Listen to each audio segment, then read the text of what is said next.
বৈশাখের আগমনে প্রকৃতি সেজেছে রঙিন রূপে। কৃষ্ণচূড়া, লাল, কমলা, হলুদ ফুলে ছেয়ে গেছে গ্রাম শহরের পথ প্রান্তর। এই ফুলের সমাহারে মুগ্ধ সবাই। প্রকৃতির এই অপরূপ সৌন্দর্য মানুষের মনে জাগাচ্ছে আনন্দের জোয়ার। তাই তো কবিরা বলে থাকেন, প্রকৃতির সাথে থাকুন, রঙে রঙিন হন।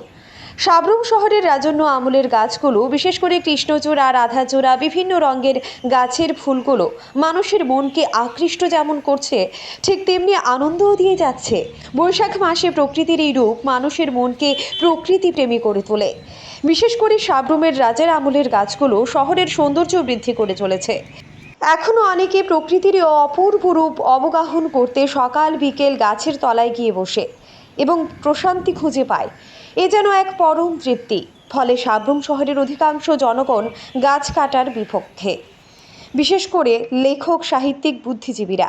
সাবরুম শহরের প্রাণকেন্দ্রে শহরের সৌন্দর্য রক্ষা যেমন অনেকের গাছের তলায় প্রশান্তি খুঁজে পেত, যদিও কালের বিবর্তনে সেই বটবৃক্ষ হারিয়ে গেছে।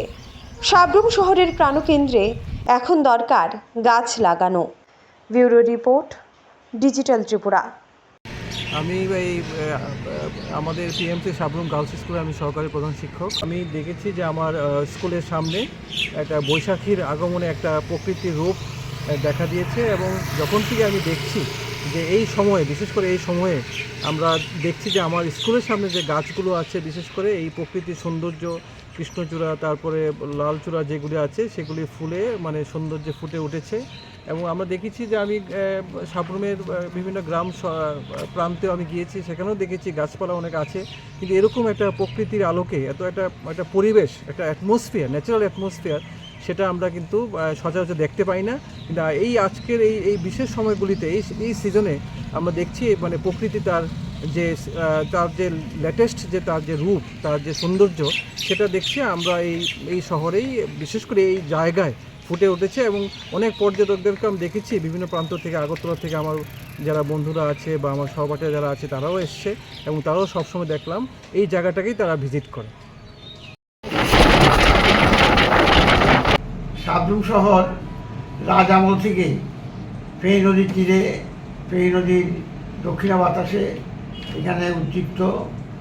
সাবরুম শহরটাই গড়ে উঠেছিল ফেনী নদীর তীরে, এবং এখানে রাজার আমলের যে রাজ